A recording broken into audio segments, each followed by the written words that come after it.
And here with us this morning to talk more about the impact that this video could have is Loyola Law School professor Jessica Levinson. Jessica, thanks for being here this morning. Thank you for having me. So first of all, just your reaction to this video. My reaction, I have two reactions. When I first saw it, I thought this isn't going to sway one vote because we've seen so many things that would have tanked any other campaign. And Donald Trump was like Teflon. They just didn't affect him. But now we've seen that there's some movement and that some people are peeling away. It's not a particularly brave move to, jump off of a sinking ship. So I think people are also looking at the polls.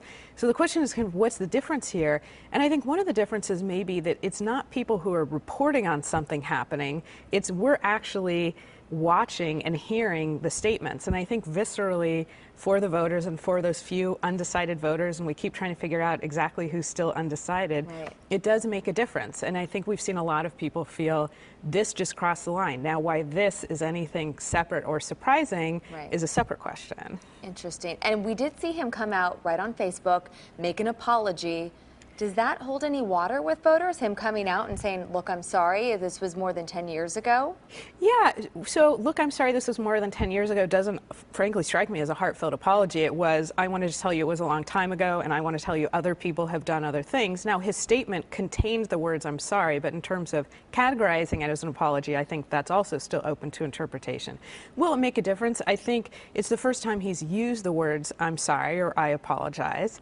And I think it shows that he acknowledged that this is qualitatively different, that he needed to stop the hemorrhaging. Mm-hmm. Now, will the video sway any votes? I don't think that many of his supporters will be turned off by this. What we're seeing is the institutional supporters, the people who are the elected officials, pulling away. But frankly, I think the Trump voters weren't particularly moved by whether or not Trump was endorsed by the party establishment because they don't like the party establishment. Yeah. So will this make any difference? We'll see. Frankly, I think one of the other questions is, will he be even more kind of off his game for the debate? Will this really have shaken him? Will he go on the offensive as he has been talking about Bill Clinton, and will that turn off other voters? If female voters say, now you've crossed the line, we're done, that will affect the election. You talked about some in the establishment pulling away. We've seen a couple high-ranking Republicans distance themselves and say, sorry, this was the last straw. Do you think that really hurts him? I don't, for the reasons that we just talked about, which is I think that his supporters aren't the people who are looking at what does my congressperson say, what does the leader of the Senate say. They're not looking for what are other politicians doing. I mean, Trump, by definition, is the anti-politician politician. He's never been elected to anything. So I don't think that his base, the people who are really excited to vote for Trump, I don't think they're saying, well, it looks like there's a number of members of the Senate or the House who are getting skittish, so now I'm going to think twice. I don't think that moves them.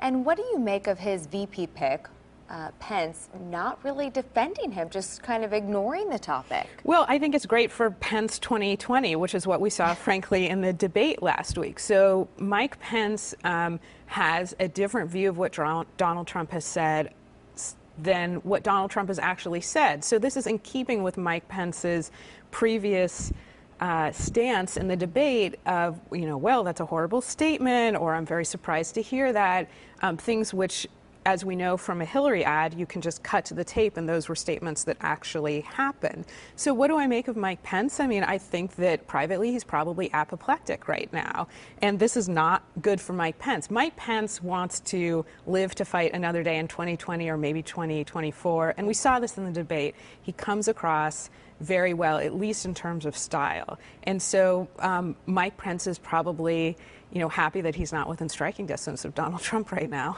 Perfect. Jessica Levinson, thank you so much for joining us this morning. Appreciate your insight as always.